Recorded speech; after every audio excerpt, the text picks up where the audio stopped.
bien, bonjour et bienvenue au Théâtre Renoir. On est ravis de vous voir aussi nombreux et aussi curieux pour ce qui est notre grande première, à la fois pour nous au Théâtre Renoir et pour Richard. Donc nous, au Théâtre Renoir, on lance un cycle de conférences, mais petites conférences. On avait envie d'ouvrir ce lieu, non seulement aux artistes comme on a l'habitude de le faire, mais aussi aux personnes en possession d'un savoir à transmettre et pouvoir le faire en direction des familles pour partager ensemble un certain nombre de questionnements de manière assez accessible et ludique, mais néanmoins portés par des personnes qui véritablement, dont c'est le domaine de recherche et de prédilection. Donc on commence par la science aujourd'hui, on va avoir la philosophie au mois de décembre, la musique en janvier et en mars, et on va venir sur la philosophie encore sur le mois d'avril. Et donc aujourd'hui, la palme d'ouverture, on va dire, revient à Richard Taillet, donc, qui est enseignant-chercheur en astrophysique à l'Université Savoie-Mont-Blanc, pour qui c'est une grande première, parce que d'habitude, il a l'habitude de s'adresser plutôt à des adultes ou à des élèves, étudiants, plutôt grands. Donc voilà, je crois que le défi est de taille. J'ai peur, là. Non mais c'est sérieux, hein. Bon, ça va aller, mais... Pour trouver la bonne approche, pour parler des choses, notamment, donc, on va aujourd'hui découvrir les distances dans l'univers, pour essayer de le faire de manière à ce que ça puisse vous parler à tous. Donc la séquence va durer à peu près une demi-heure. Ensuite, on aura un temps de questions-réponses. N'hésitez pas à intervenir, même y compris pendant la conférence. Richard, je crois, va vous solliciter. Et après la séquence questions-réponses, on vous offre un petit sirop dans le hall d'accueil. Voilà, très bonne conférence à vous. Merci. Alors merci déjà, je voudrais déjà remercier le théâtre pour son accueil ici, pour m'avoir mis dans cette situation hyper délicate que j'ai regrettée en début de semaine dernière, quand je me suis demandé très sérieusement ce que j'allais faire. Je me suis dit, oh là là, bon, bref. Donc voilà, j'ai réfléchi et je vais essayer de vous présenter quelque chose qui correspond à ce que j'avais envie de vous dire. Bon. Je vais vous parler de l'univers, je vais vous parler de taille dans l'univers. La question un peu ambitieuse, c'est l'univers, c'est grand comment ? Je ne sais pas si je parlerai vraiment beaucoup de l'univers dans son ensemble, peut-être à la fin si j'ai le temps et si vous avez des questions. Mais déjà, la question des distances de ce qu'on voit dans l'univers, c'est ça qui va m'intéresser dans cette conférence. Ce que je vous montre ici, c'est une photo d'un ciel étoilé. Alors, il est particulièrement joli, hein. On ne voit pas ça, le ciel comme ça très souvent, surtout que ça, c'est dans l'hémisphère sud. Je vous dirai tout à l'heure comment je le sais, mais il y a des indices qui nous disent que c'est dans l'hémisphère sud, mais peu importe, voilà. Quand par une belle nuit étoilée, on regarde dehors, voilà en gros ce qu'on peut voir. Donc on a un ensemble de points lumineux, on a des taches qui ne sont pas des nuages, hein, ici pas des nuages au sens atmosphérique, et on a un gros machin rond là, au centre, que tous les gens connaissent. S'il y a un truc qu'on connaît en général, c'est celui-là, le gros machin au centre, la Lune. Je vais commencer par vous parler un petit peu de cet objet-là déjà, pour commencer à caler certaines notions et certains ordres de grandeur. La Lune. Pour ça, je vais avoir besoin d'un outil. Alors, je vous montre juste comment j'ai acquis l'outil. Sur Internet, moi j'ai commandé ça, le rayon rétrécissant. C'est trop bien, hein ? Alors, j'en ai un autre modèle. En fait, ça c'était il y a assez longtemps. Maintenant, il y a une application qui fait ça sur le téléphone. Alors, après, j'arrive pas à taper si je rétrécis mon ordi, donc je ne vais pas le faire. On va imaginer la chose suivante. On a ça. Ça, c'est un rayon rétrécissant. Et on va imaginer qu'on est ici, dans un vaisseau spatial. Ça, c'est un énorme vaisseau spatial. On est tous là-dedans. Et on est en train de regarder autour de nous l'univers. Et on arrive en particulier au niveau de la Terre. Il y a la Terre qui est devant nous. Il y a la Lune. Il y a éventuellement d'autres objets, on verra. Et muni de ça, je vais le pointer sur la Terre et sur la Lune, pour les rétrécir. On est là. On a les machins qui sont rétrécis. J'envoie le robot avec son super bras qui va attraper la Terre rétrécie, qui va attraper la Lune rétrécie. Et, attention, les objets ont été rétrécis en gardant leurs proportions. C'est-à-dire que si la Terre est rétrécie 2 fois, la Lune aussi, eh bien la distance entre la Terre et la Lune aussi est réduite 2 fois. Donc on a quelque chose à l'échelle. Et on va imaginer qu'on a réduit la Terre jusqu'à ce qu'elle ait la taille d'une pomme. Je suis venu équipé. Ça, c'est la Terre. Je vous rappelle, je viens de la réduire. Donc on est là-dessus, nous. Ça, c'est la Terre. Question, je vais vous poser une question. Attention. Si, effectivement, ça, c'est la Terre, à votre avis, quelle taille va avoir la Lune ?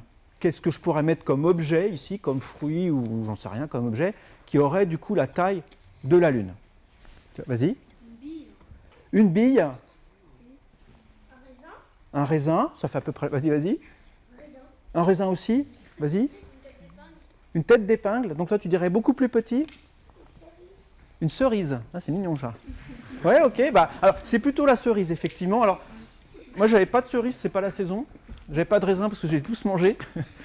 Alors, j'ai pris une noix. C'est peut-être un tout petit peu trop gros. Je vais vous montrer après une image un tout petit peu plus réaliste. Mais voilà, effectivement, à l'échelle, en tout cas, des tailles, le système Terre-Lune, enfin la Terre et la Lune, ça ressemble à une pomme et une noix. Maintenant, autre question, je vous ai dit que j'allais pas juste réduire les objets, je vais aussi garder leur distance relative.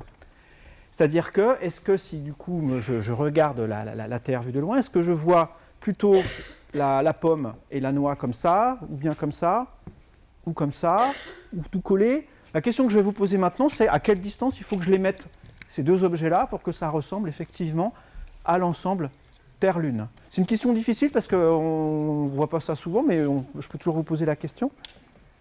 Vas-y. Quelques mètres. Ah, toi, tu mettrais ça très loin du coup. Donc je mettrais la pomme ici, et puis la noix ici, par exemple. Quelque chose comme ça. C'est ça? Il y en a qui sont d'accord avec ça? Toi, tu dirais quoi? Je dirais 20 cm. Alors toi, c'est carrément comme ça. Non, mais ok. Comme ça. Qui parmi vous pense que ça, c'est pas mal? Levez la main ceux qui pensent que ça, c'est pas mal. Même les adultes. Hein, parce que... ok. Qui est-ce qui pense que ça, c'est pas mal? D'accord, c'est vous qui avez raison. C'est quelques mètres, effectivement, la distance. C'est-à-dire que la Lune, elle est vraiment, vraiment loin. Hein. On voit très souvent, quand on cherche des images sur Internet, des schémas qui représentent le système Terre-Lune, on voit effectivement plutôt des choses comme ça, parce que c'est plus facile à représenter. Si on veut les mettre loin et à l'échelle, il faut que la Lune elle soit toute petite et on ne la voit pas bien. Mais effectivement, la Lune est là, et la Terre, pomme, est là, à peu près. Hein. Donc c'est vraiment très loin. C'est pour ça qu'on a mis du temps à y aller, c'est pas évident d'aller sur la Lune, hein. C'est loin, c'est une des raisons. Voilà à quoi ça ressemble vraiment si on veut faire un dessin. Les dessins les images ne sont pas de moi du tout, vous pourrez les trouver très facilement sur Internet. Et si on veut mettre, donc là, c'est les tailles qui sont bien, mais pas la distance entre les deux. Et si on veut maintenant mettre à la fois les tailles et les distances, voilà à quoi ça ressemble. Ça, c'est à l'échelle, voilà. Donc, on se rend compte déjà que là, il y a pas mal d'espace entre la Terre et la Lune. Nous, on est tout petit sur la Terre là. La Lune, c'est quelque chose qui est effectivement déjà très loin. On va continuer notre petit voyage. Quand on regarde cette image-là, donc là, je vous ai parlé de la Lune, on voit d'autres choses. On voit des points lumineux. C'est quoi les points lumineux d'ailleurs? Les étoiles. Alors, en fait, il y a d'autres choses qui ne sont pas des étoiles et qui sont aussi des points lumineux. Est-ce que quelqu'un a une idée? C'est peut-être un peu plus difficile. Il y a d'autres objets dans le ciel. Oui, vas-y. Des étoiles filantes, c'est une bonne remarque. Ce n'est pas de ça dont je veux parler, mais il y a aussi ça des fois.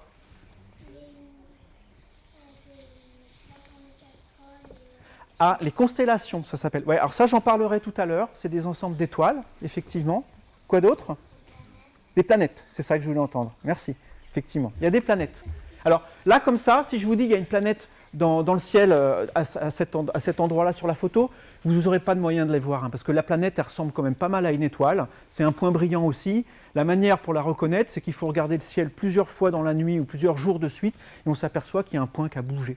Planète, c'est un objet, on le voit dans le ciel parce qu'il se déplace au cours de la nuit. Vous ne voyez pas bouger comme ça, hein, ce n'est pas une étoile filante. Hein, il faut vraiment revenir plusieurs fois dans la nuit pour s'en apercevoir, ou plusieurs nuits de suite. Planète, ça veut dire ça en fait. En grec, ça veut dire astre errant. C'est une étoile qui bouge. C'est un très mauvais terme de dire ça parce que ce n'est pas une étoile, j'y reviendrai tout à l'heure. Mais donc il y a des planètes. Je vais vous parler un petit peu de ça maintenant, des planètes. Donc autour du système, autour du Soleil, il y a plusieurs planètes. Là, je ne les ai pas toutes mises, j'en ai mis 5. Tiens, petit jeu, est-ce que vous les connaissez, ces planètes? Vas-y. La première, c'est quoi? Ouais. Non, c'est une autre que tu voulais dire? La dernière, c'est? Ah, en haut, la troisième. Ouais, la troisième, c'est Vénus, effectivement. Celle du bas, là, vous savez tous, en bas à droite, c'est Saturne. Avec les anneaux, elle est très caractéristique. Celle qui est complètement à gauche, celle-là, là, en bas à gauche, Jupiter, yes, gagnant. Et en haut, c'est Mercure, la première, et puis la deuxième, c'est Mars, au milieu. Voilà. Ça, c'est des images qu'on trouve très facilement sur Internet. C'est des images qui ont été prises, c'est des photos, en fait, qui ont été prises par des sondes qui sont allées très près de ces objets-là. Et on représente ça parfois comme ça, quand on vous parle du système solaire, je ne sais pas si à l'école vous apprenez ça, mais vous le verrez à un moment de toute façon, on montre des fois le système solaire de cette manière-là, on montre les planètes. Alors les planètes, c'est des objets qui tournent autour du Soleil, hein, qui mettent la Terre par exemple, elle tourne autour du Soleil en un an, les autres planètes tournent avec des temps différents et sont à des distances différentes, et on montre parfois ça comme ça, avec un gros Soleil, et puis les planètes dans l'ordre, Mercure qui est la plus proche, puis Vénus, puis la Terre, puis Mars, Jupiter, Saturne, et il y en a deux autres, là, Uranus, Neptune, dont je n'ai pas mis de photo, mais voilà. On vous montre très souvent ça. Ce que je vais essayer de voir avec vous maintenant, c'est qu'est-ce qui est correct dans cette image, et qu'est-ce qui n'est pas correct. Donc ce qui est correct, c'est l'ordre, mais on va voir qu'au niveau des distances et des tailles, c'est juste n'importe quoi. C'est pas grave, hein, parce que c'est pas le but de cette image, c'est pas forcément de montrer les tailles, mais ça peut donner une image fausse si on ne fait pas attention. Voilà à quoi ça ressemble en fait, si on avait effectivement notre rayon rétrécissant qu'on met sur les planètes et qu'on pose les planètes sur la table, et ben vous voyez à quoi ça ressemble. Déjà, ce qui est impressionnant, c'est Jupiter. Hein. C'est énorme. Jupiter, c'est vraiment énorme. Et vous voyez la Terre, vous l'avez repérée la Terre là? Elle est minus, hein? Alors c'est pas qu'elle est minus, hein, enfin, c'est Jupiter qui est super grand par rapport à la Terre, on peut dire ça comme ça aussi. Mais vous voyez donc à quoi ressemblent les différentes planètes. Ce qui est un petit peu étonnant, c'est aussi Uranus et Neptune, elles sont quand même assez grosses aussi, hein, c'est vraiment des grosses planètes. Et les autres, Vénus, Mars, Mercure et la Terre, sont à peu près de la même taille que la Terre. Mercure est bien plus petite, mais voilà. Bon. Donc on a trois ensembles de planètes, on va dire les petites, comme la nôtre, les moyennes et puis les grosses. Mais vous voyez que ça, déjà, quand on regardait l'image qui était juste avant, là, ça, c'est pas tellement représenté, ces tailles différentes. Voilà.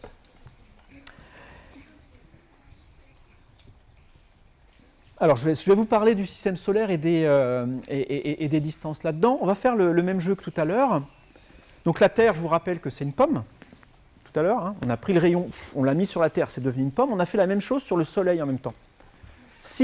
Attention, si la Terre est une pomme, le Soleil est grand comme quoi, à votre avis? Une orange. Un ballon. Une casquette. Une pastèque.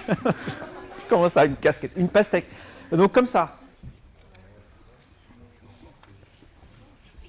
Vas-y, au fond, ouais. Beaucoup plus grand, mais beaucoup plus grand comme un éléphant. La moitié d'un éléphant? Ah ouais, tu veux pas trop exagérer non plus, ok.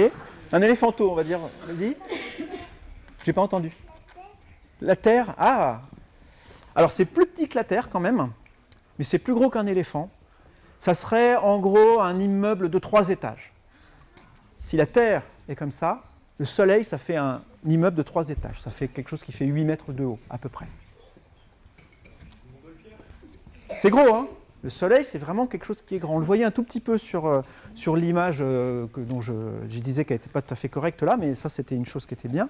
Effectivement, le Soleil devient gros comme ça. Voilà à l'échelle le Soleil et les planètes de tout à l'heure. L'image de tout à l'heure, là, c'est celle qui est en bas, là-bas, hein, Jupiter, Saturne, etc. Voilà à l'échelle à quoi ressemble le Soleil. C'est énorme, hein? La Terre, ah ouais, alors, on l'a... Bon, je vais bouger du champ pour la personne qui filme, mais la Terre, elle est là.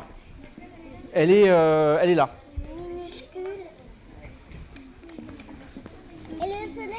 Du coup, c'est pas très pratique. Pour ce que je vais dire après, donc, je vais reprendre mon rayon rétrécissant et je vais redonner un petit coup. D'accord? Le Soleil, là, qui est gros comme un immeuble de 8 étages, je le rétrécis et il devient gros comme ça. Du coup, la Terre, elle a diminué aussi. Hein. La Terre, elle a diminué comment? Si, effectivement, le Soleil devient gros comme ça, la Terre, ça devient un truc minuscule. Je vais chercher la Terre. C'était le plus difficile à transporter, sans le perdre, parce que vous n'allez pas le voir. Mais il y a, je vais le poser là. Donc, vous ne le voyez pas, mais ça, c'est un grain de millet.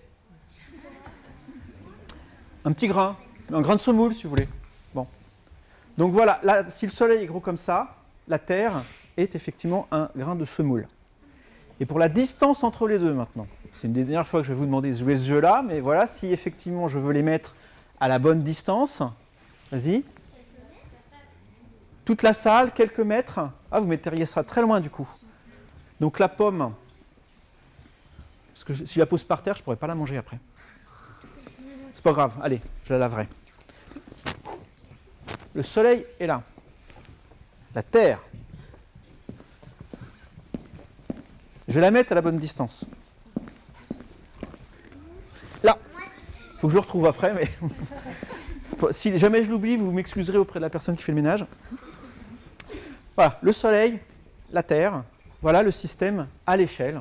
Si effectivement, alors plutôt que parler de rayons rétrécissants, si quelqu'un venait dans le système solaire depuis ailleurs et observait tout ça, c'est vraiment ce qu'il verrait. Vous voyez qu'on est vraiment extrêmement loin du soleil. Et surtout, il y a beaucoup d'espace vide dans tout ça. Donc ça ne ressemble pas du tout à ça. Encore une fois, ce n'est pas grave, je ne critique pas la personne qui a fait ce dessin, elle ne l'a pas fait pour ça, mais il ne faut pas s'imaginer que les planètes sont comme ça, assez serrées les unes des autres. La Terre est vraiment très loin du Soleil, et les autres planètes aussi. Voilà, c'est le même ordre de grandeur. Jupiter est beaucoup plus loin, Mars est un peu plus près, mais voilà, c'est ça l'ordre de grandeur des distances et des tailles dans le système solaire.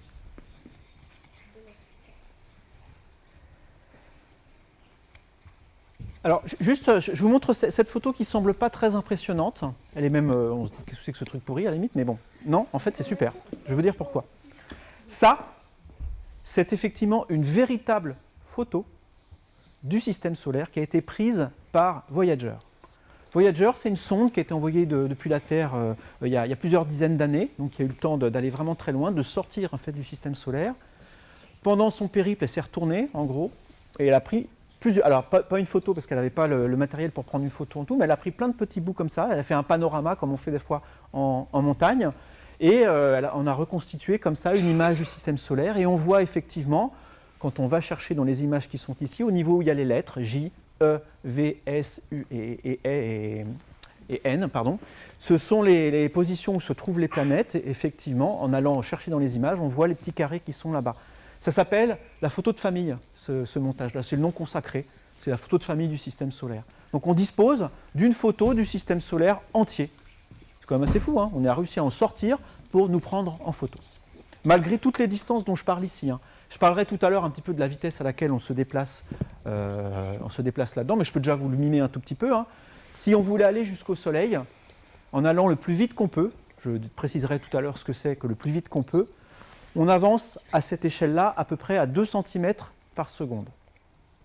Donc chaque seconde, on avance de 2 cm ici. Il faudrait à peu près 8 minutes pour aller de la Terre au Soleil, si on allait le plus vite possible qu'on peut. Pour sortir du système solaire, avec les vitesses cette fois-ci auxquelles on a vraiment accès, qu'on arrive à faire avec notre technologie, ça prend effectivement plusieurs dizaines d'années. C'est vraiment énorme.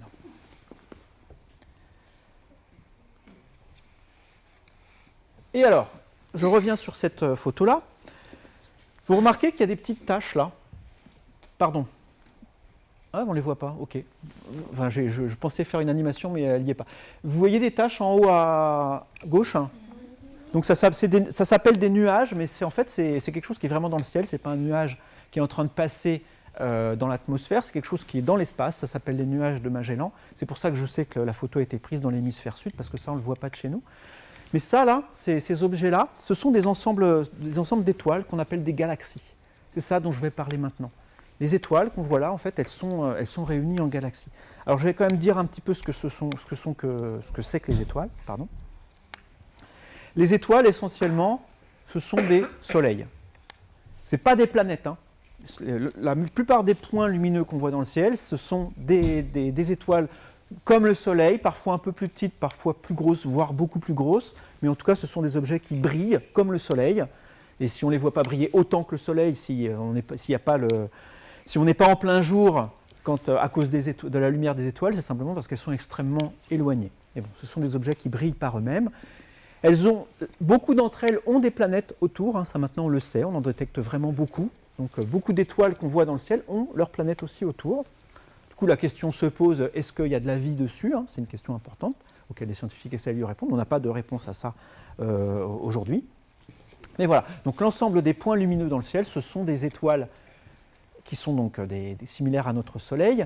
Et alors quelqu'un tout à l'heure mentionnait, je ne sais plus si c'était la Grande Ourse ou quelque chose comme ça, mais voilà, les étoiles dans le ciel, elles sont toutes à la même position, en fait, elles forment tous les mêmes motifs. Si vous revenez dans 10 ans ou dans 20 ans, vous regardez le ciel, vous verrez le même ciel qu'aujourd'hui, en gros. Ça change extrêmement lentement. Donc on leur donne des noms, du coup, comme c'est un peu toujours la même chose, on les regroupe, on leur donne des noms, ça s'appelle les constellations. Vous en reconnaissez là? Vous la reconnaissez cette constellation? Oui. Qui? Ouais. C'est quoi? La casserole. Ouais, la casserole, d'accord. Là, on peut l'appeler la casserole. Après, vous l'appelez ce que vous voulez, hein, c'est une convention. Le nom consacré, c'est la Grande Ourse. Et effectivement, on peut les relier par des points. Voilà. Ces étoiles-là, quand on les voit dans le ciel, eh ben on sait que c'est la Grande Ourse. Ça permet de repérer des choses. Hein. S'il y a un objet intéressant là-dedans et qu'on dit, bah, tiens, il est au milieu de la Grande Ourse, ben, on sait où regarder. Ça permet de faire des cartes. De la même façon que sur la Terre, on met les pays, on met des frontières et tout ça, ben, dans le ciel, on met des frontières aussi. Et au lieu des pays, c'est des constellations et on leur donne des noms. Il y en a... le ciel, en fait, est vraiment découpé en frontières. Donc chaque étoile appartient à une constellation. Ouais. De la même manière que tout point sur la planète appartient à un pays. Et alors, dernière question du style les choses sont des pommes. Vous allez dire que je suis un peu obsédé par les pommes, mais pas du tout. Si les étoiles sont grosses comme des pommes, donc je vous ai dit qu'autour de nous, ce qu'on voyait dans le ciel, les étoiles, là, ce sont des soleils. Donc s'ils sont tout aussi grandes que notre soleil, à quelle distance il faut mettre ces pommes pour que ça représente effectivement l'univers dans lequel on vit? J'entends kilomètres. Ça commence à faire beaucoup. C'est-à-dire que si je mets une pomme ici, la prochaine, elle est au niveau d'Annecy, en fait. Hein. Là, on est à Cran, donc la prochaine pomme serait au niveau d'Annecy. Qui est-ce qui pense que c'est vraiment beaucoup? Qui est-ce qui pense que c'est vraiment pas beaucoup? Ok, vous ne savez pas trop, en fait. Hein, je peux le comprendre. Non, mais on n'a pas... Non, mais vous avez le droit. On n'a pas tellement d'intuition de ça, en fait. Hein. Précisément, là, j'aurais pas le temps d'en parler, mais la question même de savoir comment déterminer la distance des étoiles, c'est un truc passionnant, mais difficile. Hein. Bon, quand je fais ça, en général, je me mets à en parler. Je ne vais pas le faire, parce que sinon ça va emmener trop loin. Bon. La réponse à ça, donc, c'est une centaine de kilomètres.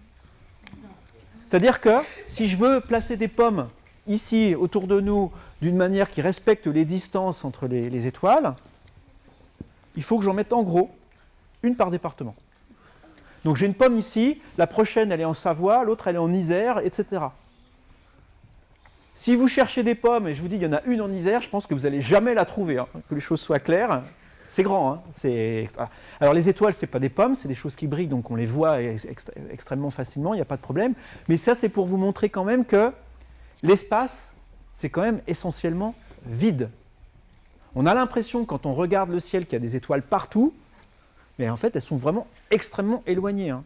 Si vous vous déplacez en ligne droite dans le ciel et vous fermez les yeux, vous êtes dans vos vaisseaux spatials, vous éteignez tout et vous dites « hop, je vais tout droit », la chance que vous rencontriez une étoile par hasard, elle est quasi nulle, hein, elle est extrêmement faible. Ne vous inquiétez pas. De la même manière que si là, vous marchez tout droit, fermez les yeux et vous vous demandez « tiens, quelle est la chance que j'ai de marcher sur une pomme ?» Elle est nulle. Il y en a une par département, vous n'allez jamais marcher dessus.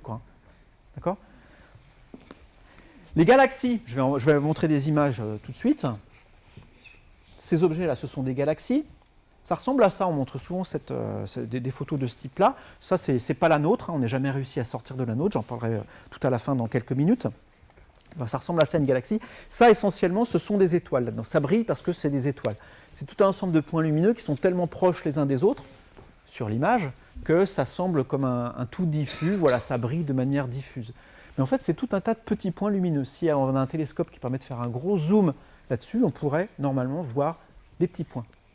Ces points, ils sont espacés, donc si on voulait faire une galaxie à l'échelle, hein, ils sont espacés comme les pommes dont je parle tout à l'heure. Hein. Les étoiles, elles sont quand même, dans l'absolu, extrêmement éloignées les unes des autres. Du coup, il y a un truc que moi j'ai réalisé assez tardivement, en fait.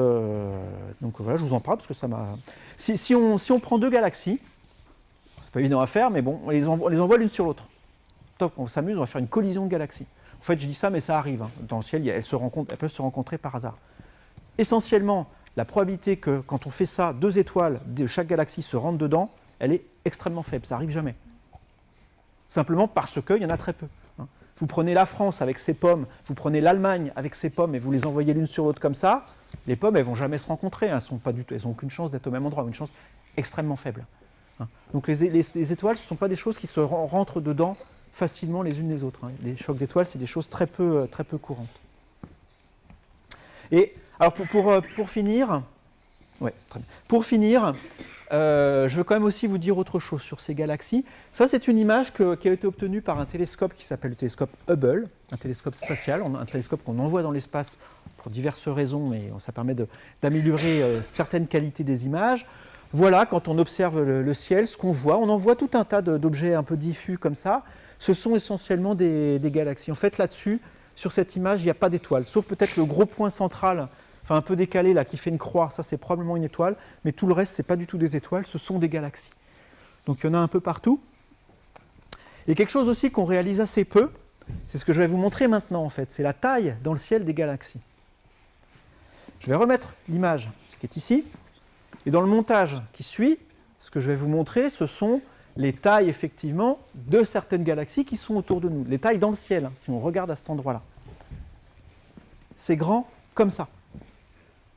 En particulier, celle qui est en dessous de la Lune, là. Vous voyez cette galaxie-là, c'est Andromède. Alors, ils ne sont pas là, les objets. Hein. La personne qui a fait le montage les a mises dans le ciel, à cet endroit-là, pour qu'on puisse tous les voir, mais elles sont probablement plus loin les unes des autres. Mais peu importe, c'est la taille qui m'intéresse ici. Andromède, c'est plusieurs fois la Lune. Là, normalement, vous me regardez avec des yeux comme ça, genre, il dit n'importe quoi, le gars là. Parce que moi, quand je regarde dans le ciel, je ne vois pas Andromède. Certes, c'est parce que vous ne regardez pas bien, mais ce n'est pas forcément de votre faute, parce que le ciel est assez pollué en général de lumière, je veux dire, hein, et effectivement, la luminosité d'Andromède est souvent masquée, mais si vous faites un effort, vous la verrez. Moi, ça m'est arrivé, alors attention, séquence témoignage. J'étais en Californie, à un moment j'habitais là-bas, et j'étais sur la côte californienne, je campais, et au petit matin, du coup c'était en fin de soirée, parce qu'il faisait vraiment très nuit, il n'y avait pas la lune, je me lève et je vois un gros truc dans le ciel, mais brillant, quoi. Au début, je n'ai pas compris, j'ai réfléchi, et en fait c'était Andromède. Je voyais Andromède, parce que simplement il n'y avait aucune ville à proximité, pas de pollution lumineuse et tout. Et effectivement, c'est impressionnant, c'est vraiment plusieurs fois la lune. Donc la raison pour laquelle vous ne la voyez pas, c'est que vous n'êtes pas en Californie en train de camper en général. Voilà, et dans les environnements, on va dire, urbains, avec de la lumière un peu partout, c'est pas très évident. Du coup, ça m'amène à la toute dernière chose que je vais dire. C'est comment on voit ça et comment on peut mieux voir ça. Quand je dis comment on veut voir ça, c'est-à-dire comment on arrive à voir Andromède, du coup, à la voir aussi nette que ça. Et bien on le fait avec des télescopes. Des télescopes qui sont assez grands. Alors là, j'ai pris un cas extrême, mais voilà à l'échelle ce qui s'appelle le télescope européen, avec à l'échelle une cathédrale. Voilà à quoi ça peut ressembler un télescope. La raison pour laquelle on fait des télescopes qui sont grands, c'est parce qu'on veut que ça capte beaucoup de lumière. On a l'impression des fois c'est parce qu'on veut que ça grossisse. Mais là, non, pas du tout. Enfin, pas du tout. Quand vous regardez l'image qui est ici, il n'y a pas tellement besoin de grossir Andromède pour la voir. Elle est déjà énorme. Ce qu'on veut, c'est, comme elle est très peu lumineuse, c'est arriver à récupérer plein de lumière. Et pour ça, on prend des miroirs qui sont grands. Les miroirs grands, ça collecte beaucoup de lumière. En fait, ça fait comme si on avait des yeux qui sont énormes. La raison pour laquelle, je vais le dire autrement, la raison pour laquelle nous, avec nos yeux, on ne voit pas Andromède en général, c'est parce que nos yeux, ils sont trop petits. L'ouverture des yeux ici, elle est assez minuscule, donc ça laisse passer que peu de lumière, et donc il n'y en a pas assez pour qu'on arrive à discerner Andromède. Si on avait des yeux qui étaient 10 ou 20 fois plus grands, on ne serait pas beau déjà, mais d'un autre côté, on arriverait effectivement à voir Andromède tout le temps. Ben voilà, les télescopes, ça sert à ça. Les grands télescopes, ça sert à collecter plein de lumière et du coup d'être capable de voir des objets très peu lumineux. C'est vraiment ça l'intérêt des télescopes, plus que de grossir. Voilà. Je vais m'arrêter ici. J'avais un autre truc à dire, mais je ne veux pas non plus prendre trop de votre temps. J'avais dit que je durais une demi-heure, donc ça va bien. Si vous avez des questions, je pourrais éventuellement parler de ça. Juste, ce que je voulais aborder un petit peu, c'est la question du temps qu'il faut pour voyager dans l'univers, pour aller d'un point A à un point B. Mais je sais pas, je suis tenté quand même. 5 minutes? Ouais, vous êtes pas... Ça va? Ok, bon, je prends les 5 minutes du coup. Donc la question qu'on peut se poser, c'est voilà, c'est grand, mais est-ce que du coup c'est envisageable de voyager dans l'univers, d'aller sur autour d'une autre étoile, etc. La difficulté principale, je ne sais pas pourquoi je montre ça, si je sais, mais voilà. La difficulté principale qu'on a quand on veut voyager dans l'univers, c'est que, comme je le mentionnais tout à l'heure, on ne peut pas aller aussi vite qu'on peut. On pourrait se dire, bah, on n'a qu'à prendre des gros vaisseaux avec des gros moteurs et on y va, on accélère. Ok, certes, mais on sait aujourd'hui qu'il y a une vitesse qu'on n'arrivera pas à dépasser. C'est la vitesse de la lumière. Je ne vais pas vous expliquer pourquoi maintenant, ça m'emmènerait vraiment beaucoup trop loin, mais c'est quelque chose qui est vraiment solidement établi aujourd'hui. On ne peut pas aller plus vite que la lumière. Si vous accélérez, vous approchez à 50% de la vitesse de la lumière, encore ça on n'y arrive pas, mais imaginons, bon, on a un gros moteur, j'ai dit ok, 50%, on continue, 80%, 90%. Et en fait, plus vous forcez, plus vous approchez de la vitesse de la lumière, mais vous ne l'atteignez jamais. Donc le plus vite qu'on puisse aller, c'est la vitesse de la lumière. Donc si on veut vraiment se mettre dans le cas le plus idéal, on va dire, imaginons un vaisseau qui se déplace à 99,99% de la vitesse de la lumière. Ça fait à peu près 300 000 km par seconde. 300 000 km par seconde. Alors ça ne parle pas du tout, hein, c'est des chiffres qui sont trop grands. Simplement, ça veut dire que la lumière, pour aller de la Lune à nous, ou de nous à la Lune, elle met 1 seconde. Ça va vite, hein. Vous avez vu les distances à l'heure, voilà, en 1 seconde, la lumière elle fait l'aller-retour. Mais ça ne se fait pas de manière instantanée, il faut un certain temps. Je voulais illustrer ça. Alors pour illustrer ça, je voulais vous raconter un truc, je vais le faire hein, d'ailleurs, mais juste pour vous raconter l'histoire de l'image qui suit, je voulais vous dire, quand on se regarde dans un miroir, à cause de la vitesse, juste pour vous faire sentir les implications du fait que la vitesse, que rien ne va plus vite que la lumière. Donc la lumière va à une certaine vitesse, ça veut dire que quand vous vous regardez dans un miroir, vous ne vous voyez pas exactement en direct. Ce que vous voyez dans le miroir, c'est la lumière qui vient de votre visage, qui s'est réfléchie sur le visage, et puis qui revient vers vous. Il a fallu un certain temps à la lumière pour faire ça. Un temps qui est très court hein, à notre échelle. Hein. C'est des milliardièmes de secondes, c'est vraiment extrêmement court, mais en toute rigueur, ce n'est pas un temps qui est nul, ce n'est pas instantané. Autrement dit, quand vous vous regardez dans un miroir, vous vous voyez un tout petit peu dans le passé. Le vous que vous voyez, il a un tout petit peu de retard. Alors, essayez pas de jouer à Lucky Luke et celui qui tire le plus vite avec vous dans le miroir. Hein. Vous n'arriverez pas, vous ne verrez pas la différence, vous ne verrez pas ce retard. Même si vous bougez très vite comme ça, le miroir, vous allez le voir bouger quasiment en direct parce que vous n'arrivez pas à percevoir les écarts fins. Mais donc, je cherchais une image de miroir pour vous montrer ça. J'ai cherché miroir sur Google. La première image sur laquelle je suis tombé, c'est celle-ci. C'est hallucinant, hein? Alors, ça, c'est ce qu'on verrait si on avait quelqu'un d'extrêmement patient qui se regarde dans le miroir pendant quelques dizaines d'années, dans un monde où la lumière met quelques dizaines d'années pour faire l'aller-retour entre son visage et le miroir. Ce n'est pas notre monde à nous. Cependant, quand on commence à parler de grandes distances, les temps de propagation de la lumière deviennent importants. En particulier, j'ai dit qu'il fallait 1 seconde à la lumière pour aller de la Terre à la Lune. C'est-à-dire que ça, si vous voulez envoyer des signaux lumineux à la Lune, il y a 1 seconde de retard. Ça marche avec tout, hein, pas qu'avec la lumière, ça marche avec les ondes radio, etc. Quand les gens sont allés sur la Lune et qu'on communiquait avec eux, il y avait 2 secondes de décalage du coup. Hein. On envoyait la question, il fallait que ça arrive, que la réponse nous revienne. Enfin, là, il y avait un décalage du coup à cause de ça. Le décalage entre maintenant la Terre et le Soleil, c'est 8 minutes. Ça commence à être pas mal. Le décalage entre nous et l'étoile la plus proche, 4 ans. La lumière, elle met 4 ans. On s'en fiche un petit peu parce qu'on ne veut pas communiquer avec cette étoile-là, a priori. Mais on ne s'en fiche pas si on se rappelle que ça, c'est la vitesse, la lumière, c'est la vitesse maximale qu'on puisse atteindre. C'est-à-dire que si vous avez un vaisseau spatial et que vous voulez aller sur la planète la plus proche de nous, vous allez mettre au mieux 4 ans. Vous ne pourrez pas mettre moins. C'est impossible. 4 ans de voyage. Ça commence à être pas mal, hein. Pour la galaxie entière, ça mettrait du coup quelques dizaines de milliers d'années. À la vitesse de la lumière, hein, ce qu'on est absolument incapable de faire. Autrement dit, et je finirai là-dessus, quand vous voyez ces images-là, des fois on vous dit « tiens, voilà notre galaxie à nous ». On vous ment. Personne n'est sorti de notre galaxie pour prendre cette photo-là. Ce qu'on veut vous dire par là, c'est on est dans une galaxie qui ressemble beaucoup à celle-là. On a des moyens de le savoir sans en sortir, mais c'est ça qu'on veut vous dire. Je vais m'arrêter ici pour cette partie-là. Je vous remercie pour votre participation active et votre attention. Et si vous avez des questions ou des remarques, donc moi je suis encore là pendant, je sais pas, une demi-heure, trois quarts d'heure pour y répondre. Donc je vous remercie.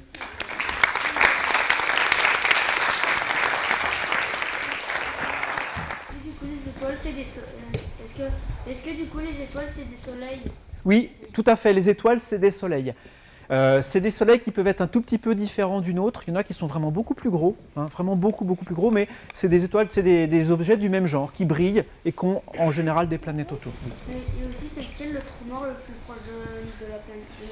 Alors, la question des trous noirs, c'est un peu, ça va m'emmener un petit peu loin. Et en plus, je ne sais pas, je n'ai pas la réponse exacte. Je ne sais pas quel est le plus proche exactement. Je n'ai pas la réponse exacte. Donc, je sais qu'il y en a un qui est à peu près à 10 000 années-lumière de nous, qui est au centre de notre galaxie. Mais voilà, je ne saurais pas répondre plus précisément à ça. Vas-y.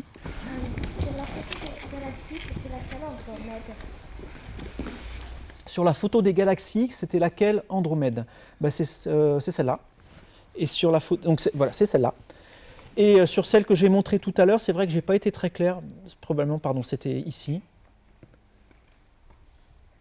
C'était après. C'est super pénible quand les gens font ça. C'est celle qui est en dessous, la Lune. Et alors, elle apparaît un peu. Ici, elle apparaît. Elle n'a pas été prise avec un appareil photo normal, on va dire. Il y a quelque chose qui a été changé. Donc, elle apparaît pas exactement comme ça à l'œil, mais pour la taille, c'est celle-là. Alors, ça, c'est une excellente question. J'ai pas leur nom. Tout ce que je peux vous dire, c'est que les objets, ceux qui sont juste à gauche d'Andromède, là, un peu rouge rond, ça s'appelle une nébuleuse. Ça, c'est pas une galaxie en fait. Il y a un peu tous les objets là-dessus. C'est pas une galaxie, c'est une sorte de coquille de gaz. Il y a une étoile qui a explosé et c'est le reste de l'explosion de l'étoile. Ça s'appelle une nébuleuse.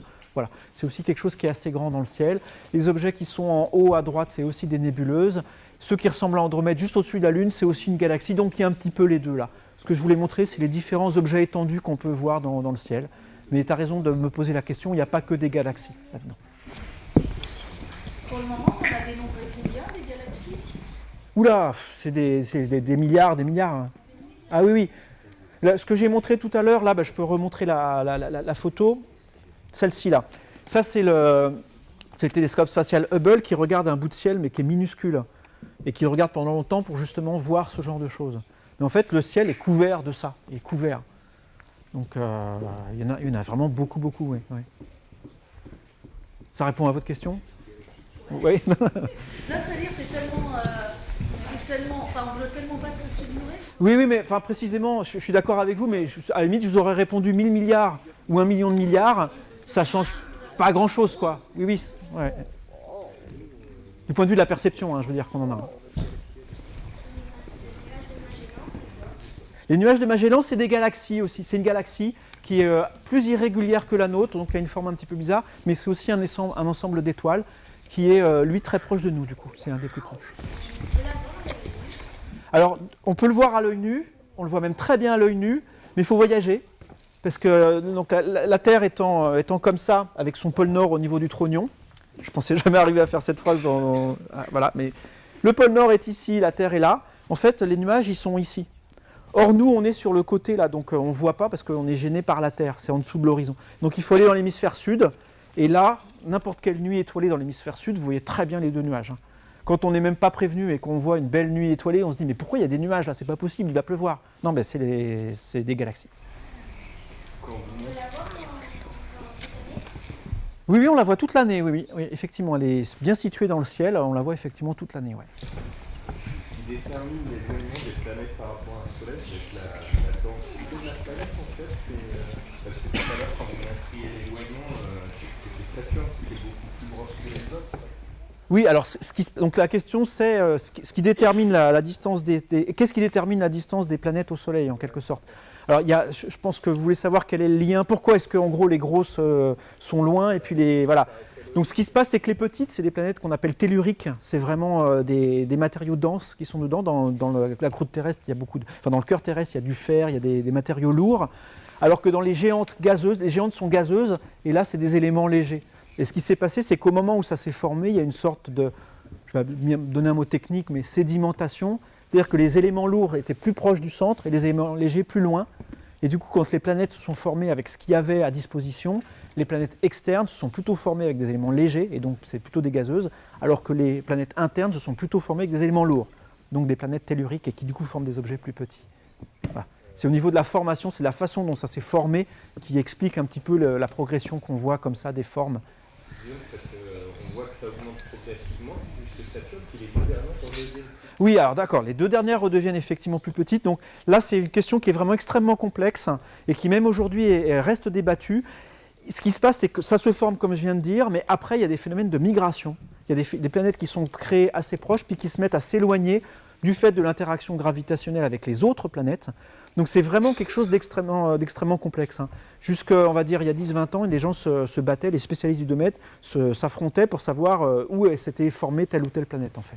Donc c'est une question qui peut être vraiment délicate. Pourquoi tu n'as pas parlé de la Voie lactée?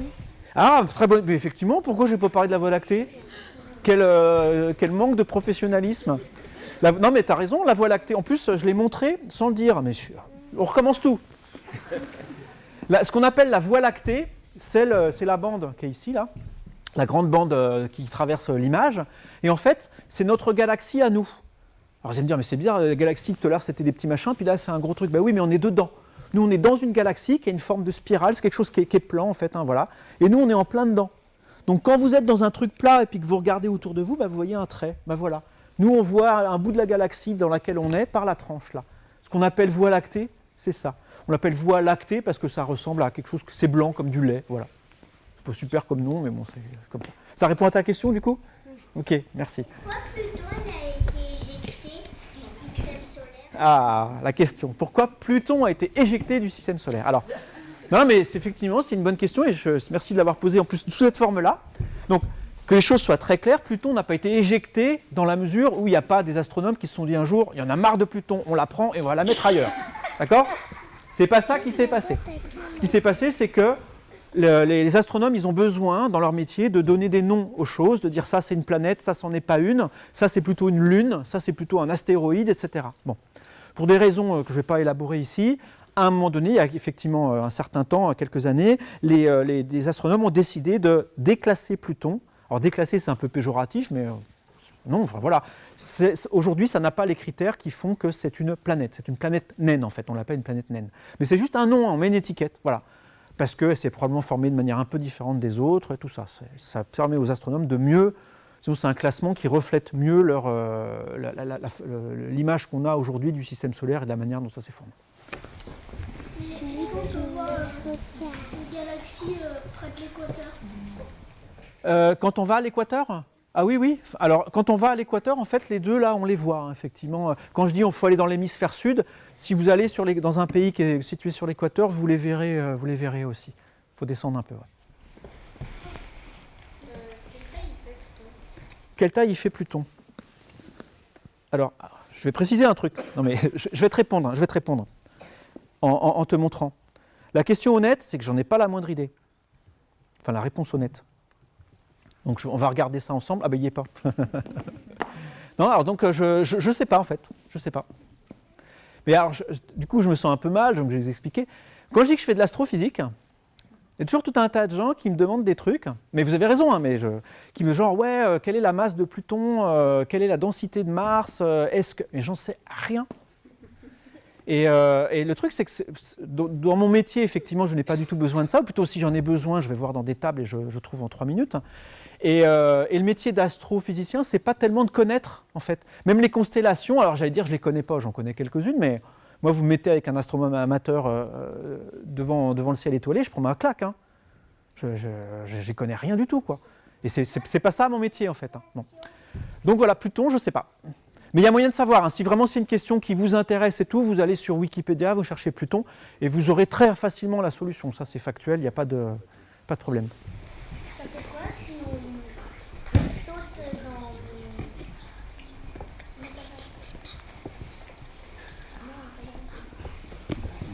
dans... Vas-y, on a le temps. Hein. Si on saute dans quoi? Ça fait quoi si on saute? Dans une galaxie? Dans une galaxie? Qu'est-ce que tu veux dire sauter dans une galaxie? Quand on saute dans la galaxie? Alors, sauter, si on y va, tu veux dire? Parce que sauter, ça veut dire qu'on est sur une planète. Enfin, moi je suis là, je saute, ça veut dire que je fais ça. Et en gros, je sauterai suffisamment fort pour arriver dans une galaxie? C'est ça? Bah ça, on peut pas. Moi, il n'y a personne qui est assez fort pour le faire. Et si on va dans une galaxie, bah, ça fait comme... Là, on est dans une galaxie, en fait. Hein. On est dans la Voie lactée. Donc, si tu es sur une planète qui est dans une galaxie, tu seras comme peut-être comme ici. Est-ce que notre galaxie se déplace? Oui, toutes les galaxies, effectivement, se déplacent. Alors, il y a une question délicate que je vais balayer tout de suite, c'est se déplace par rapport à quoi? Il faudrait qu'on arrive à... Voilà, mais oui, en fait, tout ça, c'est en mouvement relatif, effectivement. Les galaxies bougent les unes par rapport aux autres. Beaucoup de galaxies sont dans ce qu'on appelle des amas de galaxies. Donc, elles forment elles-mêmes des ensembles liés qui tournent autour les uns des autres comme ça. Mais oui, la galaxie bouge avec une vitesse de quelques centaines de kilomètres par seconde aussi. Et chaque système que vous nous présentez, il y a toujours un point de référence. Ça tourne autour, et du coup, il n'y a pas une hypothèse comme quoi les galaxies tourneraient encore autour d'un système plus gros. C'est ce que je viens de dire, les galaxies se tournent les unes autour des autres. Alors, pas tourner au sens qu'elles ne tournent pas autour d'un centre commun, mais dans un amas de galaxies, vous avez les galaxies qui ont des trajectoires compliquées, mais qui restent confinées dans les amas, en fait. Voilà. Il y a toujours un point de référence dans chaque système, en fait. Là. Un point de référence, je ne sais pas, il y a un mouvement relatif. Est-ce que c'est vrai que chaque année, la Lune s'éloigne d'un centimètre? Oui, tout à fait, la Lune s'éloigne de la Terre, oui. Alors c'est 1 centimètre par siècle, il me semble, plutôt. À vérifier aussi, mais je ne pense pas que ça soit pas. Mais en tout cas, oui, elle s'éloigne effectivement. Et ça, c'est pour des raisons un petit peu compliquées, du fait qu'elle interagit avec la Terre, elle se déforme du coup, elle perd de l'énergie en quelque sorte en se déformant, et du coup, elle s'éloigne. Est-ce que du coup, avant, dans la préhistoire, elle était vraiment super près, elle était gigantesque? Non, alors gigantesque non, mais elle était plus grande, ouais, d'une manière qui est probablement... Visuellement, probablement que si on était transporté 10 000 ans ou 50 000 ans en arrière, on verrait une petite différence, ouais, je pense. Ouais. Si c'est 1 centimètre par siècle, ça se calcule. Bon. Là, j'essaye en même temps que je parle de penser dans ma tête, mais j'y arriverai juste pas. Donc, oui, en tout cas, elle était plus près, ça c'est clair. Ouais, ouais. Alors, je vais juste prendre les questions aussi des enfants au fur et à mesure que ça vient. Vas-y. Pourquoi elle a un anneau? Alors, la question du pourquoi, c'est toujours délicat. Je ne sais pas pourquoi elle a un anneau. Très probablement, ce qui s'est passé, je peux dire comment ça s'est fait. Quand Saturne s'est formé, il y avait autour de Saturne très probablement des lunes, comme autour de notre planète, il y a la Lune. Et ces lunes se sont désagrégées comme ça, les unes pour diverses raisons. Elles étaient trop près de la planète probablement. Elles se sont désagrégées, elles ont formé des rochers. Et c'est ces rochers qui forment les anneaux. Les anneaux, là, je ne l'ai pas dit, hein, mais ce sont des gros blocs, enfin des blocs de toute taille, des cailloux, il y en a des comme ça, il y en a des tout petits, il y en a des plus gros. Et voilà, vu de loin, ça ressemble à un anneau, mais ça, essentiellement, ce sont des bouts de cailloux qui se sont mis autour au moment où ça s'est formé. Vas-y, tout au fond, ouais. Comment se forme une étoile? Donc ça, c'est quelque chose qu'on comprend assez bien aujourd'hui, effectivement. Il y a longtemps, très longtemps, dans l'univers, il y avait essentiellement des nuages de gaz, du gaz qui était assez froid, il y en avait un petit peu partout. Et il y avait des régions qui étaient un tout petit peu plus, où le gaz était un tout petit peu plus, en quantité plus importante, plus dense. Il y en avait un peu plus là que là. Voilà. Et à l'endroit où il y en a un peu plus, ce qui se passe dans ce cas-là, c'est que comme le gaz, les parties du gaz s'attirent les unes les autres, ça s'appelle l'interaction gravitationnelle, la gravitation, voilà, tous les objets s'attirent, mais quand il y a des endroits qui sont un petit peu plus denses, et ben du coup ils ont tendance à le devenir encore plus, donc là où il y avait un peu plus de gaz, il y en a encore plus, il y en a plus, ça attire ce qu'il y a autour, et ça commence à se contracter. Et or, quand un gaz se contracte, comme ça, il se chauffe. Donc on a du gaz qui devient chaud, dense, qui devient très chaud, très dense, et à un certain moment, ça devient tellement chaud, tellement dense, qu'il se passe un truc absolument incroyable, c'est qu'il apparaît un phénomène qu'on arrive tout juste aujourd'hui à créer en laboratoire, ça s'appelle la fusion nucléaire. C'est-à-dire que les constituants du gaz, le gaz en fait il est fait de toutes petites particules, qu'on appelle des atomes, pour le dire rapidement, et quand les atomes sont très près les uns des autres, ils peuvent réagir, se coller en quelque sorte, et former des atomes plus gros. Et ça, quand ça se passe, ça libère beaucoup d'énergie. C'est une manière de faire les bombes. Hein. Je suis désolé de parler d'un truc un peu triste, mais les bombes nucléaires, c'est ça. On fait ce phénomène-là. Il y a deux phénomènes différents, mais bon, ça c'en est un. Et donc, pour reprendre mon histoire, le gaz se contracte, devient très chaud, et au bout d'un moment, les réactions nucléaires s'allument, Et là, ça devient extrêmement lumineux. Aujourd'hui, le Soleil, c'est une sorte de grosse bombe nucléaire, mais contrôlée. Les réactions, elles se font plus doucement que dans une bombe, mais c'est un petit peu la même chose. C'est pour ça qu'on voit beaucoup de lumière qui nous vient du Soleil. C'est qu'il y a ces réactions qui sont dedans. Une constellation qui s'appelle Léo et moi je m'appelle Léo. Eh bien, félicitations. Est-ce qu'il y a quelqu'un qui s'appelle Grand Ours? Non? Vas-y. Si, comme par hasard, les planètes allaient dans le Soleil, ça ferait quoi? Alors, si comme par hasard, les planètes allaient dans le Soleil, eh ben, ça ferait mal. Pour nous. Alors déjà, elles ne vont pas y aller. Disons on comprend bien comment les planètes tournent autour du Soleil. Quand je dis on comprend, les scientifiques le comprennent vraiment bien. Et il n'y a pas de raison que tout d'un coup, les planètes s'arrêtent de tourner autour du Soleil et puis plongent vers le Soleil. Donc, rassure-toi, si ça t'empêche de dormir, ça n'arrivera pas. Mais si ça arrivait, si jamais on arrivait à faire ça, qu'on arrivait à prendre la Terre et puis la mettre dans le Soleil ou à proximité du Soleil, bah, on serait dans un environnement très chaud et on serait tous morts très rapidement, brûlés. Hein. Voilà. Super. Parce que il y a l'orbite et ça tient à la station. Ça s'appelle l'orbite, effectivement. C'est le nom qu'on donne à ça, le fait que ça tourne autour du Soleil. Ouais. Vas-y. C'est laquelle la planète la plus dangereuse du système solaire? Excuse-moi, j'ai pas entendu le début. C'est laquelle la planète la plus dangereuse du système solaire? Ah, la plus dangereuse, genre si on y allait comme ça, en t-shirt ou en chemise. Ouais. Alors, sur quoi se porterait mon choix si je devais envoyer quelqu'un que j'aime pas? Mercure. Mercure, c'est chaud, hein, c'est hyper chaud. Je pense que là, c'est pas mal. Jupiter, le problème, et puis Saturne aussi, c'est qu'il n'y a pas vraiment de surface solide. Donc là, la personne, elle plongerait, elle serait asphyxiée. C'est sympa aussi. En fait, toutes sauf Mars et Vénus. Non, Vénus, c'est toutes sauf Mars. En gros, si tu veux aller quelque part plutôt tranquille, essaye Mars. Vas-y.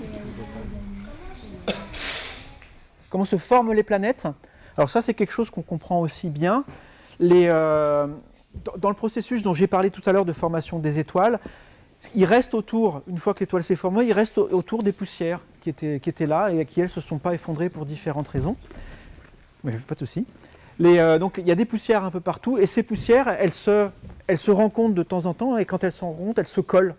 Ça fait des sortes de moutons, comme chez vous, enfin, pas chez vous, c'est très propre chez vous, comme chez moi. Donc chez moi, quand je regarde sous un meuble, il y a des fois de la poussière qui s'est agglomérée pour faire des moutons. Voilà, dans l'espace, il se forme ça. Sauf que des fois, les moutons, ils en rencontrent d'autres, des plus gros, et puis au fil du temps, sur des temps extrêmement longs, ça commence à faire des cailloux, et puis des choses plus grosses, et à la fin, ça finit par former des planètes, comme ça, par agglomération de petites poussières. C'est comme ça que la plupart des planètes se sont formées. Vas-y. Alors, pourquoi elles sont rondes? Donc ça vient vraiment de la physique. Si tu prends un mouton de poussière dont j'ai parlé tout à l'heure, énorme, et que tu le laisses tout seul comme ça, en fait, comme les bouts de poussière, ils s'attirent les uns les autres par la gravitation dont j'ai parlé tout à l'heure, tout va s'attirer. Et en fait, si ça forme quelque chose qui n'est pas rond, les parties qui sont un petit peu éloignées, si tu fais un ballon de rugby, en gros, les extrémités du ballon de rugby, elles vont être vraiment attirées vers le centre et ça va finir par déformer le tout. En gros, tu prends quelque chose, n'importe quoi, et tu le laisses soumis à sa gravitation, et ben ça va finir par former quelque chose de rond. C'est vraiment ça qui naturellement se fait. C'est la forme la plus naturelle et qui se fait toute seule. Alors attends, juste derrière, parce qu'elle n'a pas encore parlé, mais après oui. Non, si on est sur la planète Mars, on n'est pas au mois de mars, ça n'a rien à voir. Merci pour la question.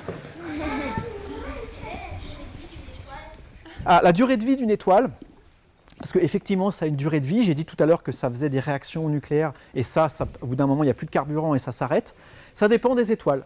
Et quand je dis ça dépend, ce n'est pas juste pour te dire j'en sais rien, je sais, mais c'est très variable. Notre Soleil à nous, par exemple, l'ordre de grandeur, c'est 10 milliards d'années. 10, 15 milliards d'années, ça dépend ce qu'on compte comme vraiment la fin, mais voilà. Il y a des étoiles qui durent beaucoup moins longtemps, quelques centaines de millions d'années. C'est les plus massives. En fait, plus une étoile est massive, plus elle brûle rapidement son carburant, plus elle est gourmande. Et les étoiles les plus grosses, elles durent moins longtemps. Mais voilà, c'est quelque chose. Nous, on est tranquille pour encore une dizaine de milliards d'années. C'est un problème, on n'a pas trop à s'en préoccuper a priori, pour des raisons que je ne vais pas élaborer. Oui? Pourquoi Neptune a un truc noir? Eh bien écoute, pourquoi Neptune a un truc noir? Donc j'avais même pas remarqué que Neptune avait un truc noir. Donc Neptune, c'est une atmosphère hein, comme planète, donc c'est probablement une sorte de nuage, quelque chose qui est ici. Te dire pourquoi c'est là, je ne sais pas. Pas plus que je pourrais te dire pourquoi il y a des fois des nuages blancs sur la Terre et des fois non, quoi. Donc là, je pense que c'est quelque chose de cet ordre-là. C'est la météo de Neptune, j'aurais tendance à dire. Voilà. Il faisait pas beau à cet endroit-là, sur Neptune, ce jour-là. J'ai entendu Bételgeuse, mais pas le début. Qu'est-ce qu'elle va faire? Qu'est-ce que va faire Bételgeuse? Alors, je ne comprends pas la question. Bételgeuse, c'est une étoile. Tu veux dire, qu'est-ce qu'elle va devenir? Eh bien, donc, comme toutes les étoiles, elle évolue. Hein, donc, une fois qu'elle a épuisé son carburant, elle devient plus grosse et plus... parce que ça grossit. Je ne sais pas si j'ai tellement envie de rentrer là-dedans, en fait. Non, je ne vais pas répondre à ta question. Non, parce que ça va me ramener sur des choses techniques. Et j'en ai déjà dit pas mal. Mais je te répondrai tout à l'heure... toute seule si tu veux. Voilà. Oui, vas-y, oui. En fait, c'est quoi la moustache là, sur les points là sur Jupiter? Donc ça s'appelle l'œil de Jupiter. C'est aussi un phénomène atmosphérique. Il y a aussi une atmosphère sur Jupiter. Donc c'est une sorte de gros tourbillon qui est là, qui change au cours du temps. Hein. Il est même en train de disparaître. Donc dépêchez-vous, regardez-le si vous pouvez. Mais c'est quelque chose qui ne sera pas toujours là. De la même manière que les nuages ne sont pas toujours au même endroit sur la Terre, même si là c'est des échelles de temps beaucoup plus longues, mais voilà, c'est quelque chose qui est lié à l'atmosphère de Jupiter. Sur Jupiter, en fait, il y a les nuits, ça dure 4 ans. Sur Jupiter, les nuits durent 4 ans. Ok, je veux bien te croire. Je ne connais pas non plus ce chiffre, mais du coup, merci de me le dire. J'en prends une dernière à la limite, et puis après, on peut peut-être discuter devant un jus de pomme, mais là, après, moi, je vais commencer à saturer au niveau de la voix et de l'attention. Et là, il n'y en a pas de dernière. Ok, très bien. Si, oui, pardon. Excuse-moi, j'ai la lumière dans les yeux. Oui, vas-y. La gravité sur Jupiter est combien de fois Je ne sais pas non plus. sur la Terre? Je sais pas. Mais ça, vous pourrez trouver aussi facilement. Les pages Wikipédia sur les planètes, elles sont vraiment très bien faites. Donc si toi tu le fais ou avec tes parents, mais vous regardez et c'est marqué dessus. Hein, toutes les planètes, la taille, la masse, la gravité, le temps qu'il fait, la température, la pression. Voilà. Et c'est des trucs que je ne connais pas de par cœur. Je suis désolé. Voilà. Bon. Voilà, on finit sur mon incompétence crasse en astrophysique. Donc non, une question plus. Oui. Première question sur la vie extraterrestre. Oui. À votre avis. Ah, avis. C'est délicat. À votre avis, quand est-ce qu'on pourra avoir plus de connaissances là-dessus? Alors, d'accord. Parce que j'avais compris, est-ce que mon avis sur le fait que la vie, on peut la trouver ailleurs, mais vous demandez mon avis sur quand est-ce qu'on va en savoir plus. Donc on en sait plus tout le temps, en fait, c'est-à-dire quasiment tous les mois, on découvre des choses, on découvre des planètes externes, on arrive de mieux en mieux à détecter ce qu'il y a dans l'atmosphère des planètes. C'est quelque chose qui est extrêmement difficile dans les planètes qui sont lointaines, mais on commence à y arriver. On commence à s'apercevoir que certaines ont de la vapeur d'eau, notamment, certaines ont du dioxyde de carbone. Voilà. Après, la question de savoir s'il y a de la vie, c'est une question qui est beaucoup plus difficile que ça, parce que ce n'est pas parce qu'on a détecté, par exemple, du dioxyde de carbone qu'il y a des arbres. Il peut y avoir d'autres raisons. Donc là, après, ça devient des questions qui lient à la fois l'astrophysique et la biologie. Ça s'appelle l'exobiologie. C'est quelque chose qui est, j'allais dire, balbutiant. Ça serait vraiment très peu flatteur pour les gens qui font ça, parce que c'est pas vrai. Mais disons que c'est quelque chose qui est en pleine expansion. C'est un domaine dans lequel beaucoup de gens travaillent. C'est une question il y a plein de questions qui sont très ouvertes. Et votre avis personnel? Alors, non, honnêtement, j'en ai pas, et c'est pas pour vous envoyer balader. Il y a des raisons de penser qu'effectivement, la vie est certainement très probable. Il y a des très bonnes raisons de penser qu'elle l'est pas. Et sur des choses dans lesquelles j'ai pas le contrôle, quoi. Donc je suis désolé, mais non, j'ai pas d'opinion forte sur ça à titre personnel. Voilà. Et est-ce que du coup c'est la distance dont vous parlez depuis le début qui rend très difficile justement Oui, tout à fait, c'est ça. Hein. C'est la distance qui fait que la plupart des effets sont faibles. La lumière ou les signaux qu'on reçoit sont extrêmement dilués en quelque sorte. Donc en plus, en général, les étoiles sont très proches de leur soleil. Enfin, elles apparaissent très proches de leur Soleil, donc on est aveuglé par le Soleil autour de laquelle elles orbitent. C'est surtout ça le problème en fait.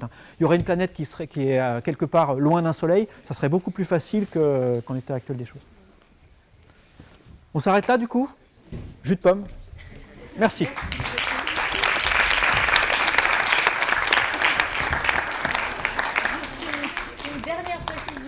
que je vois qu'il y a beaucoup de curiosité autour de ces questions.